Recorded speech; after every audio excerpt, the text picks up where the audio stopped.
اولئک الذین اشتروا الضلالۃ بالہدی فما ربحت تجارتہم وما کانوا مہتدین۔ اس آیت کریمہ کا ترجمہ ہے اولئک الذین، وہی لوگ ہیں، اشتروا، جنہوں نے خرید لیا الضلالۃ، گمراہی کو، بالہدی، ہدایت کے بدلے میں۔ یعنی یہ منافقین وہ لوگ ہیں جنہوں نے ہدایت کے بدلے گمراہی کو خرید لیا۔ یعنی ایک تو یہ تھا کہ اللہ تعالیٰ نے ان کو ایمان کی دولت سے مالا مال فرمایا تھا اور سیدھا رستہ عطا کیا تھا، لیکن وہ ایمان کی دولت سے مالا مال نہیں ہوئے، نہ سیدھے رستے پر وہ رہے۔ انہوں نے کیا کیا؟ انہوں نے جو گمراہی کا رستہ تھا اسی کو خریدا۔ اور دوسرا یہ تھا کہ اللہ رب العزت نے جو رسول اللہ صلی اللہ علیہ وسلم کو دین متین عطا کیا، جو پیارے آقا علیہ الصلوۃ والسلام کی سیرت مبارکہ تھی، آپ کے احکامات تھے، ان پر چلنا ان نے پسند نہیں کیا، اور جو عیاشی کی زندگی تھی اس کو ان نے لے لیا۔ اور اس کے علاوہ اس کا یہ بھی مطلب ہو سکتا ہے کہ ان کے سامنے دنیا اور دین دو چیزیں تھیں کہ دنیا میں تم یہ عمل کر لو تو آخرت میں کامیاب ہو جاؤ گے۔ تو اس حوالے سے انہوں نے کیا کیا؟ انہوں نے ظاہری طور پر تو دین اسلام کو قبول کیا لیکن باطنی طور پر قبول نہ کیا، جس کی وجہ سے وہ دنیا میں تو اپنے آپ کو ثابت کر گئے کہ وہ ایک امن پسند ہیں، لیکن اللہ تعالیٰ نے اگر ان کی وضاحت کر کے ان کا نفاق واضح کر دیا ہے، جس سے معلوم ہوتا ہے کہ دنیاوی طور پر انہوں نے کہا کہ ہم صاحبان ایمان ہیں، لیکن قبر میں جب جائیں گے تو وہ ہدایت کے رستے کی وجہ سے جو انعام ان کو ملنا تھا وہ نہ مل سکا، وہ نہیں مل سکے گا۔ یعنی مطلب یہ ہے کہ وہ جس جو روش ان نے اختیار کی، جو طریقہ کار ان نے اختیار کیا، اس طریقے میں وہ کامیاب نہیں ہو سکے، یا اس طریقے کا پھل ان کو ملنے والا نہیں ہے، کیونکہ ان کا ظاہر اور تھا اور ان کا باطن اور تھا۔ تو کوئی بھی انسان جس کا ظاہر اور باطن اور ہو، وہ انعامات الہی سے مستفیض نہیں ہو سکتا۔ اور یہاں واضح الفاظ کے ساتھ ہے کہ جو ہدایت کی راہ تھی، جو سیدھی راہ تھی، جو صحیح رستہ تھا، جو فطرت سلیم تھی، انہوں نے اس کو تسلیم نہیں کیا، اور جو گمراہی کا رستہ تھا، ناکامی کا رستہ تھا، جہنم کا رستہ تھا، اس کو انہوں نے پسند کر لیا ہے۔ تو یہاں اس کا یہ مطلب پچھلی جو آیت کریمہ ہے اس سے بھی وہ مفہوم سمجھ میں آتا ہے کہ انہوں نے کیا کیا؟ وہ جب مسلمانوں کے پاس آئے تو ان کے بارے میں ان کے ساتھ بات کی، اور جب ان کے پاس ہے تو ان کے ساتھ سے بات کی، یعنی ان کو کہا کہ ہم تمہارے ہیں اور ان کو کہا کہ ہم تمہارے ہیں۔ تو ان کا یہ طریقہ کار بھی ایسا تھا کہ جس کی وجہ سے ان کو اخروی کامیابی کسی صورت بھی نہیں مل سکی۔ اور پھر فرمایا فما ربحت تجارتہم، تو ان کی تجارت نے ان کو کوئی نفع نہ دیا۔ مطلب یہ ہے کہ ان کے سامنے ایک گمراہی تھی اور ایک ہدایت تھی۔ انہوں نے کیا کیا؟ انہوں نے ہدایت کو چھوڑا، گمراہی پر ڈٹے رہے، اور جب وہ گمراہی پہ ڈٹے رہے تو یہ ایک سودا ہو گیا تھا ان کا، اور جب یہ سودا ہوا، یہ تجارت انہوں نے کی، گمراہی خریدی، تو پھر اس کے بدلے میں ان کی تجارت ان کے لیے کوئی کام نہ آئی۔ یعنی اللہ تعالیٰ نے فرمایا کہ یہ اخروی زندگی میں کامیاب نہیں ہو سکے، وما کانوا مہتدین، اور نہ ہی وہ ہدایت پانے والے تھے۔ مطلب کیا ہے کہ وہ ہدایت کے رستے پر چلے ہی نہیں، اور جب چلے ہی نہیں تو پھر اخروی کامیابی اور دنیاوی کامیابی حقیقت میں جو اللہ تعالیٰ کی طرف سے انعام الہی کی صورت میں سامنے آتی ہے، وہ اس سے مستفید نہیں ہو سکے۔ پھر اس کے بعد فرمایا مثلہم کمثل الذی استوقد نارا، ان کی مثال ایسے ہی ہے جیسے ایک شخص نے استوقد، بھڑکائی، نارن، آگ۔ یہ منافقین کی مثال دی جا رہی ہے کہ منافقین کی مثال ایسے ہے جیسے ایک شخص ہے، اس نے آگ بھڑکائی، فلما اضاءت ما حولہ، بس جب اس کا ارد گرد روشن ہو گیا، ذہب اللہ بنورہم، اللہ ان کے نور کو لے گیا، وترکہم فی ظلمات، اور ان کو اندھیروں میں چھوڑ دیا، لا یبصرون، وہ دیکھ نہیں پاتے۔ یہ اللہ تعالیٰ نے مثال بیان کی، ایک بڑی عظیم الشان مثال ہے۔ آسان لفظوں میں میں عرض کرتا ہوں، وہ یہ ہے کہ ایک انسان، وہ انسان چاہتا ہے کہ اس کا ارد گرد روشن ہو، ایک کمرہ ہے، کمرے میں تاریکی ہے، اور وہ انسان چاہتا ہے کہ کبھی روشنی مل جائے مجھے، اور جس وقت اس کو روشنی دی جاتی ہے تو پھر بھی وہ اپنی بغاوت پہ ڈٹا رہتا ہے۔ تو اب اس کے بعد پھر کیا ہوتا ہے؟ اس کے بعد یہ ہوتا ہے کہ اس کی روشنی تو ہر طرف آ جاتی ہے، لیکن اس کی آنکھوں کی بینائی چلی جاتی ہے۔ اب تاریکی میں اس نے روشنی مانگی تھی، لیکن جب اس کو روشنی ملی تو اس کے اپنے ہی کرتوتوں کی وجہ سے اس کی بینائی چلی گئی۔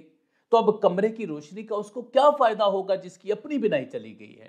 تو یہ مثال در حقیقت دی جا رہی ہے کہ اللہ رب العزت نے اس تاریک لمحوں میں، اس دنیا کی تاریک راتوں میں اللہ رب العزت نے روشن اسلام بھیجا، لیکن جیسے ہی ان کے پاس ان کی تاریکی میں اسلام آیا، ان کو روشنی ملی، زندگی کے طور طریقے ملے، ایک اچھی زندگی گزارنے کا طریقہ ان کو ملا، جب ان کو ایسا رستہ ملا تو انہوں نے اس کو اختیار نہیں کیا، اور جب انہوں نے اس کو اختیار نہیں کیا تو اللہ ان کی آنکھوں کا نور لے گیا۔ مطلب کیا ہے کہ اللہ تعالیٰ نے ان کے دلوں پر مہر لگا دی۔ اور یہ ایک مثال ہی بیان کی جا رہی ہے کہ اللہ تعالیٰ اگر چاہے تو ایسا کر سکتا ہے، یا پھر اللہ رب العزت نے ایسا کیا بھی کہ اللہ تعالیٰ نے ان کو ان کی گمراہی میں چھوڑ دیا کہ وہ اسی گمراہی میں بھٹکتے رہے۔ ہر آنے والی جو آیت ہے وہ پچھلی آیت کی، اور ہر پچھلی آیت اگلی آیت کی تفسیر بیان کر رہی ہے، جس سے ہمیں مکمل طور پر یہ مفہوم سمجھ میں آتا ہے کہ اللہ رب العزت یہاں پر کیا فرما رہے ہیں۔ تو فرمایا ذہب اللہ بنورہم، اللہ رب العزت ان کا نور، روشنی لے جائے اور ان کو اندھیروں میں چھوڑ دے۔ مطلب یہ ہے کہ بڑا واضح ان کے پاس اسلام آیا، قرآن پاک کی تعلیمات بڑے واضح طریقے سے ان کے پاس آئیں، لیکن جب ہدایت ان کے سامنے آ گئی تو پھر انہوں نے ہدایت کی قدر نہ کی، تو اللہ رب العزت نے ان کے دلوں پر مہر لگا دی، اور ان کے کانوں پر مہر لگا دی، اور ان کی آنکھوں پر مہر لگا دی، کہ جس کے بعد پھر وہ کسی صورت بھی ایمان لانے کے قابل نہ رہے۔ فرمایا لا یبصرون، وہ دیکھ نہیں پاتے، یعنی اب ان کو وہ ہدایت کا رستہ کسی صورت میں ملنے والا نہیں ہے۔ یہ ایک خوبصورت مثال اللہ رب العزت نے بیان فرمائی۔ پھر اس کے بعد فرمایا سم بکمن، بہرے ہیں، گونگے ہیں، عمیٌ، اندھے ہیں، فہم لا یرجعون، وہ پلٹ کر نہیں آ سکتے۔ اب دیکھیں کوئی بھی انسان ہے جب بھی وہ کوئی ہدایت قبول کرتا ہے تو وہ یا سن کے کرتا ہے یا دیکھ کے کرتا ہے، سنتا ہے یا دیکھتا ہے۔ تو اللہ رب العزت نے فرمایا کہ اب ان کی ایسی کیفیت ہو چکی ہے کہ سننا بھی کام نہ آئے گا، دیکھنا بھی کام نہ آئے گا، یہاں تک کہ وہ گونگے ہو چکے ہیں، وہ ہدایت کی راہ کی بات بھی نہیں کر سکتے۔ تو اس سے معلوم ہوا کہ ان کو باقاعدہ طور پر موقع دیا گیا کہ تم سیدھے راستے پر آ جاؤ، لیکن جب وہ نہ آئے تو پھر ان سے وہ بصارت اور وہ بصیرت لے لی گئی جس سے ایک انسان سیدھے راستے پر آ سکتا ہے۔ یہاں پر ایک چیز میں بڑی اہم عرض کرنا چاہتا ہوں، وہ یہ ہے کہ ایک انسان کو اگر اللہ تعالیٰ کسی چیز کا موقع عطا فرماتے ہیں کہ تم یہ کام کر لو، تمہیں یہ موقع دے رہے ہیں، اچھے اعمال کا موقع دے رہے ہیں دنیا میں، تو اس کے باوجود بھی وہ اس سے نفع نہ اٹھائے اور ذکر و اذکار کی طرف نہ جائے، دین متین کی خدمت کا اللہ تعالیٰ موقع دے اور بندہ دین متین کی خدمت نہ کرے۔ انسان ساری زندگی دین سیکھے، اور جب دین سکھانے کی باری آئے تو پھر انسان اپنی معیشت کے لیے معیشت کے پیچھے پڑ جائے۔ جب ایسی صورتحال پیدا ہو جائے تو پھر اس کے لیے یہ پیغام ہوتا ہے کہ یشاء یذہبکم ویاتی بآخرین، اللہ تم کو لے جائے اور تمہاری جگہ کسی اور کو لے آئے۔ اس کا مطلب ہے کہ یہ ایک انسان کے لیے موقع ہوتا ہے۔ یہ خصوصی پیغام اور خصوصی آیات تو منافقین کے لیے ہیں، لیکن اس میں میسج ہے مسلمانوں کے لیے کہ جو اللہ تعالیٰ نے ہمیں وقت عطا کیا ہے، ہمیں وہ وقت ضائع نہیں کرنا چاہیے۔ یہ نہ ہو کہ کل کو ہماری وہ استطاعت ہی چھین لی جائے اور کل کو ہم وہ کام کر نہ سکیں، ہم اپنے چاہتے ہوئے بھی ہم وہ کام نہ کر سکے۔ تو ہمارا جو وقت ہے وہ بہت قیمتی ہوتا ہے، ہمیں اس وقت سے فائدہ اٹھاتے ہوئے اللہ تعالیٰ کے دین کی خدمت اور انسانیت کی قدر کرنی چاہیے۔ پھر اس کے بعد فرمایا او کصیب من السماء فیہ ظلمات ورعد وبرق، ایک بڑی خوبصورت مثال دی۔ فرمایا یا ان کی مثال اس بارش کی سی ہے جو آسمانوں سے برستی ہے، فیہ اس بارش میں ظلمات اندھیریاں ہیں، ورعد وبرق گرج ہے اور چمک ہے، یجعلون اصابعہم وہ اپنی انگلیوں کو کر لیتے ہیں، فی آذانہم اپنے کانوں میں، من السواع کی حذر الموت کڑک کی وجہ سے، موت کے ڈر سے، یعنی جس وقت ان کو آواز آتی ہے بجلی کے گرجنے کی تو چمکنے کی، تو پھر وہ کیا کرتے ہیں، وہ اپنے کانوں میں انگلیاں کر لیتے ہیں۔ واللہ محیط بالکافرین، اور اللہ کافروں کو گھیرنے والا ہے۔ کتنی خوبصورت مثال ہے، اس کو آسان لفظوں میں سمجھی۔ آسان لفظوں میں یہ ہے کہ انسان کہیں جا رہا ہے، تاریکی ہے، بارش برسنا شروع ہو گئی، تنہا ہے، بارش برسنا شروع ہو جاتی ہے اور اس کیفیت میں بہت زیادہ بجلی گرجتی ہے، کڑک بہت زیادہ ہوتی ہے۔ اب ایک انسان خوف کھاتا ہے کہ اندھیرا ہے اور بارش بھی برس رہی ہے، ایک دم بجلی کی روشنی آتی ہے پھر چلی جاتی ہے، آواز آتی ہے، ایک عجیب سی کیفیت پیدا ہو جاتی ہے، تو پھر انسان کیا کرتا ہے؟ اپنے کانوں میں انگلیاں ڈال لیتا ہے کہ مجھے موت نہ آ جائے۔ لیکن اللہ رب العزت فرماتے ہیں واللہ محیط بالکافرین، اللہ کافروں کو گھیرے میں لینے والا ہے۔ اس کا مطلب یہ ہے کہ انسان اس طرح کانوں میں انگلیاں دے کے انسان بچ نہیں سکتا، یا کانوں میں انگلیاں دے کر انسان کوئی اور رستہ اختیار نہیں کر سکتا، یہ اس کے لیے خوف کا موقع ہے۔ لیکن عین اس صورت میں اگر انسان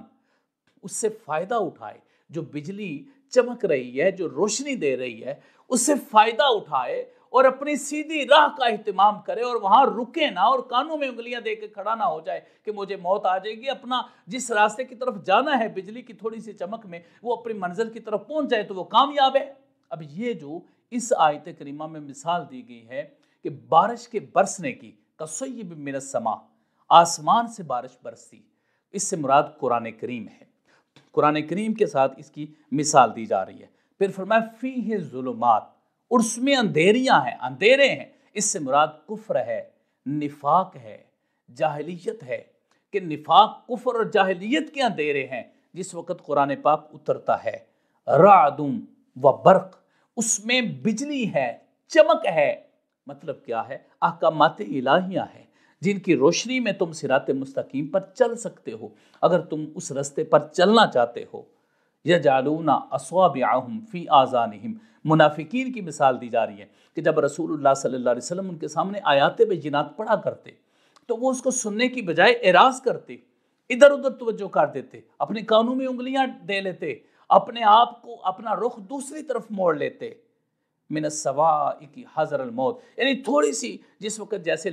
بجلی نظر آتی ہے، تھوڑا سا انسان چل کے ٹھہر جاتا ہے نا، تو ان کی بھی کیفیت یہ تھی کہ تھوڑا سا جب وہ سنتے ایک دم تھوڑا سا ان کی کیفیت بدلتی کہ ہم اس رستے پر چلتے ہیں، یا وہ ظاہری طور پر چلنے کی کوشش کرتے، لیکن پھر ان کی وہی کیفیت ہو جاتی کہ جو تھوڑا سا آگے چل کر رک جاتا ہے، تو اسی وجہ سے ہی وہ پھر رک جایا کرتے تھے۔ تو فرمایا کہ اللہ رب العزت کافروں کو گھیرے میں لینے والا ہے۔ اس کا مطلب یہ ہے کہ جو اللہ تعالیٰ کی تعلیمات ہیں، قرآن پاک ہے، اس کے مطابق ایک انسان زندگی گزارے، اور جو اس میں احکامات ہیں اس کے مطابق زندگی گزارے تو کامیابی ہے۔ اگر اس کے مطابق نہیں گزارے گا تو پھر ایسا ہی ہوگا کہ اس کے اوپر عذاب کا خوف ہوگا، وعید اور تہدید کا خوف بھی ہوگا، اور دوسرے نمبر پر یہ ہے کہ ایک دن پھر اس کی پکڑ ہو جائے گی، کیونکہ اللہ تو کافروں کو گھیرے میں لینے والا ہے۔ جو قرآن پاک کی تعلیمات کو تسلیم نہیں کرتا، یا آج بھی جو کافر ہے اور اس کے سامنے اسلام بالکل واضح ہے، قرآن پاک بالکل واضح ہے، اس کو بار بار بتایا جا رہا ہے